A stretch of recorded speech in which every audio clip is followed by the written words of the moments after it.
Snow White and the Seven Dwarfs.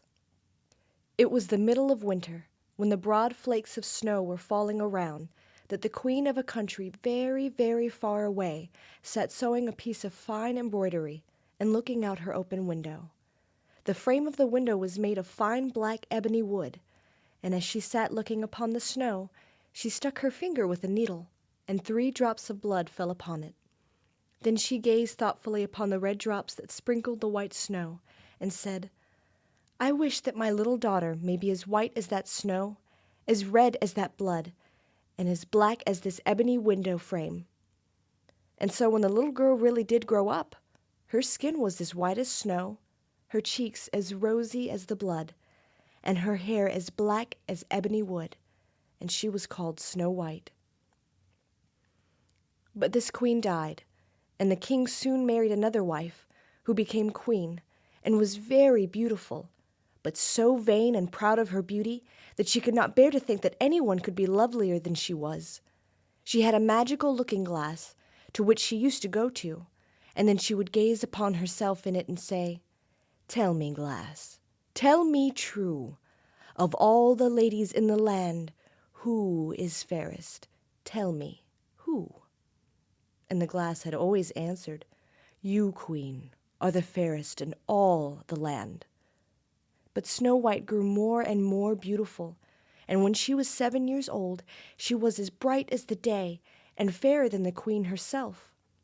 Then the glass one day answered the queen when she went to look in it as usual, "You, queen, are lovely, that is true, but Snow White is far more beautiful than you." When the queen heard this, she turned pale with angry rage and jealous envy, and called out to one of her servants and said, "Take Snow White away into the wide woods, and put a dagger in her heart, so that I may never see her any more."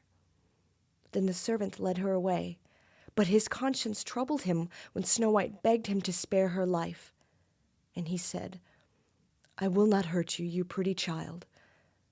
So he left her by herself, and though he thought it was most likely that the wild beast might tear her in pieces, he felt as if a great weight were taken off his heart when he had made up his mind not to kill her, but to leave her to her fate, with the chance of someone finding and saving her.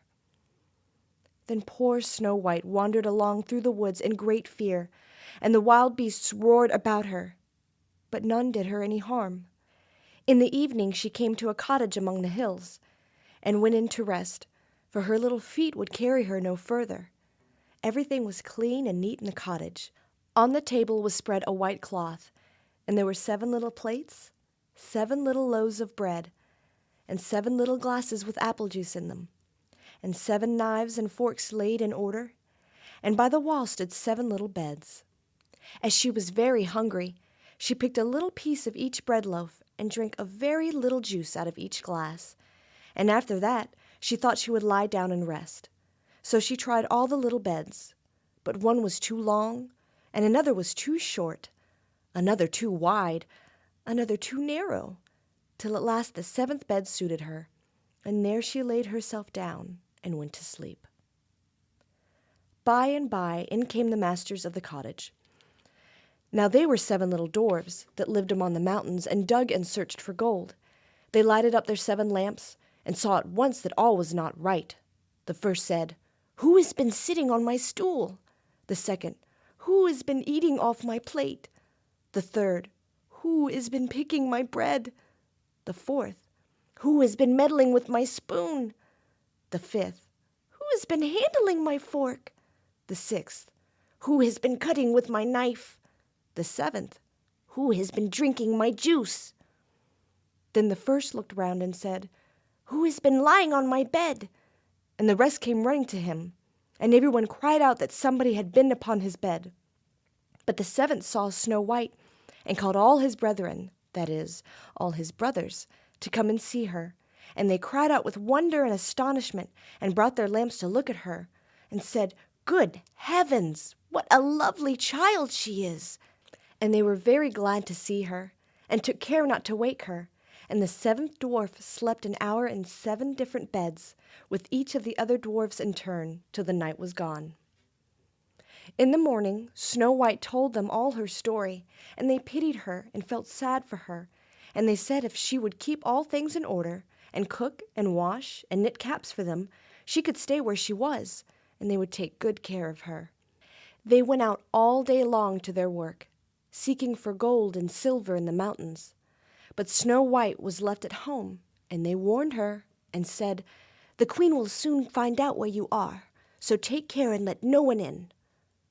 But the queen, now that she thought Snow White was dead, believed that she herself must be the most beautiful lady in the land, and she went to her glass and said, "Tell me, glass, tell me true, of all the ladies in the land, who is fairest? Tell me, who?"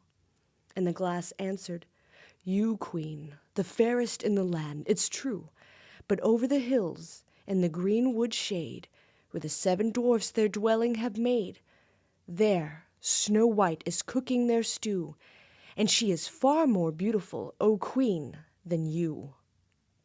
Then the queen was very much disturbed, for she knew that the glass always spoke the truth, and was sure that the servant had betrayed and tricked her, and she could not bear to think that anyone lived who was more beautiful than she was. So she dressed herself up as an old peddler woman, someone who goes from door to door selling different little things. She went her way over the hills to the place where the dwarfs dwelt. Then she knocked at the door and cried out, "Fine things to sell!" Snow White looked out the window and said, "Good day, good woman. What have you to sell?" "Good wares, fine things," said she, "laces and ribbons of all colors." "I will let the old lady in. She seems to be a very good sort of person," thought Snow White, as she ran down and unbolted the door. "Bless me," said the old woman, "how badly your bodice is laced across your tummy. Let me lace you up with one of my nice new laces." Snow White did not dream of any mischief, so she stood before the old woman, who set to work so nimbly, and she pulled the lace so tight that Snow White's breath was stopped, and she fell down as if she were dead. "There's an end to all your beauty," said the cruel, spiteful queen, and went away home.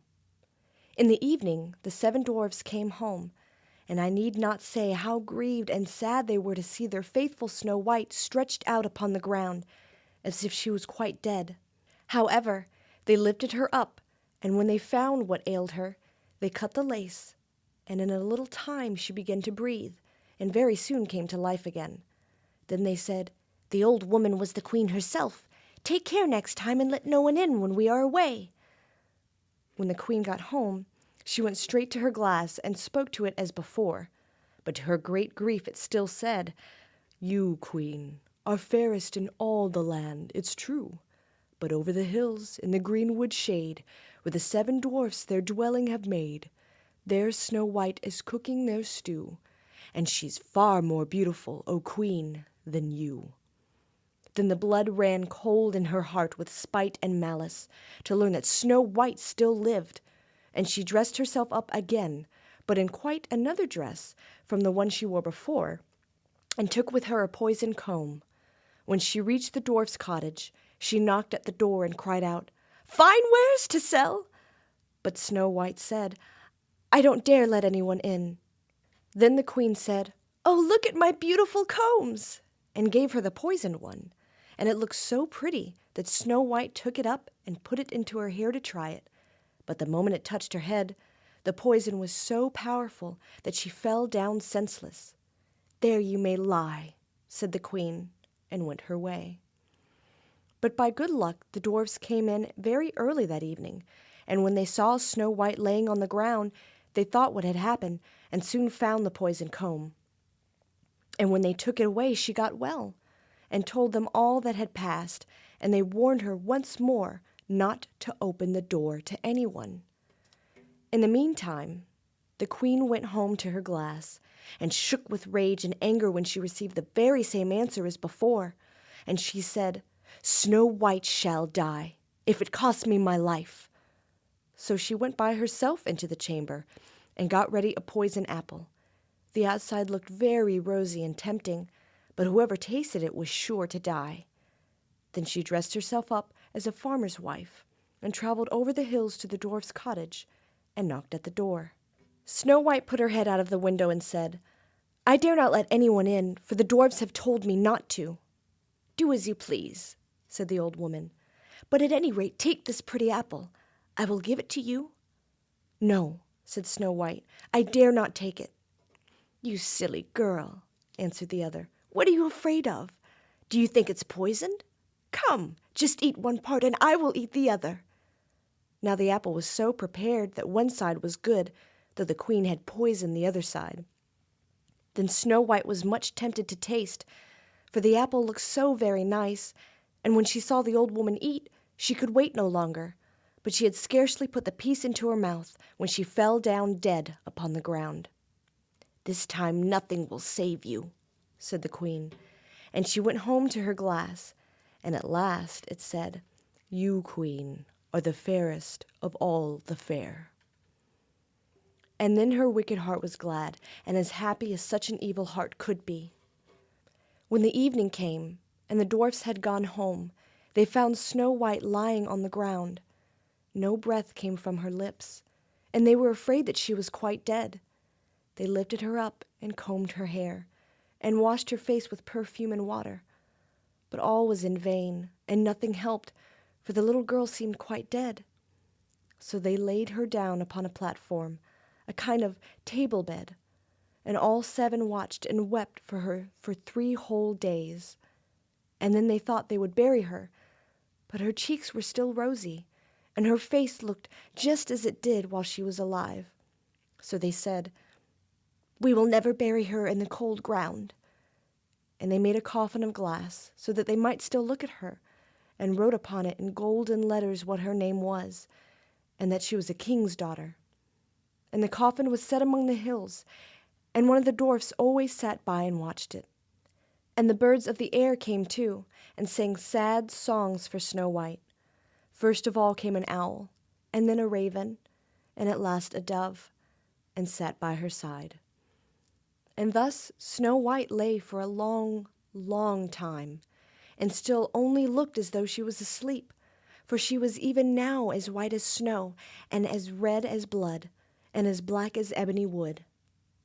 At last a prince came and visited at the dwarf's house, and he saw Snow White, and read what was written in gold letters. Then he offered the dwarfs money, and prayed and begged them to let him take her away. But they said, "We will not part with her for all the gold in the world." And at last, however, they had pity on him, and gave him the coffin. But the moment he lifted it up to carry it home with him, the piece of apple fell from between her lips, and Snow White awoke and said, "Where am I?" And the prince said, "You're quite safe with me." Then he told her all that had happened, and said, "I love you far better than all the world, so come with me to my father's palace, and you shall be my wife." And Snow White consented, and went home with the prince, and everything was got ready with great pomp and splendor for a wonderful celebration for their wedding. Everyone was invited to the party, and among them Snow White's old enemy, the queen, though she didn't know the bride was to be Snow White. As she was dressing herself in fine rich clothes for the wedding, the queen looked in the glass and said, "Tell me, glass, tell me true, of all the ladies in the land, who is fairest? Tell me, who?" And the glass answered, "You, queen, are lovely, that is true, but the new queen Snow White's far more beautiful than you." When she heard this, she jumped up and down with rage, but her envy and curiosity were so great that she could not help setting out to see the bride. And when she got there, and saw that it was no other than Snow White, who, as she thought, had been dead a long while, she was so angry her throat choked with rage, and she fell down and died. But Snow White and the prince lived and reigned happily over that land many, many years, and sometimes they went up into the mountains and paid a visit to the little dwarfs who had been so kind to Snow White in her time of need.